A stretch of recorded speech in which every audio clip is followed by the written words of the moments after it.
Simon, Simon, Peter is down. Ty si myslíš, že mňa zaujíma nejaký Peter? Počkaj, ty dojdeš domov a ty budeš down. Taký buchnat po chrbte si ešte nedostal. Sa ti začne snívať s otvorenými očami. Naháňajú ťa enemies. Počkaj, ty ešte nevieš, čo znamená slovo enemies. Dojdeš domov, zistíš. Untraceable money? Chceš money? Počkaj, tak ja ti poviem, čo bude untraceable. Keď ťa pobuchám párkrát po hlave a potom náhodne akože padneš do kanála, potom budeš ty untraceable. Mám momentálne v peňaženke 3 gastráče. Hej, mám ti poslať poštou 3 gastráče? A ja neviem, teba niekto ovalil kameňom?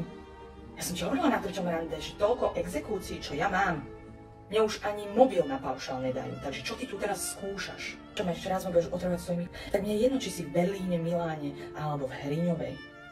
Ale dojdem a zistíš teda, čo to je mať enemy. No, dovidenia, Simon.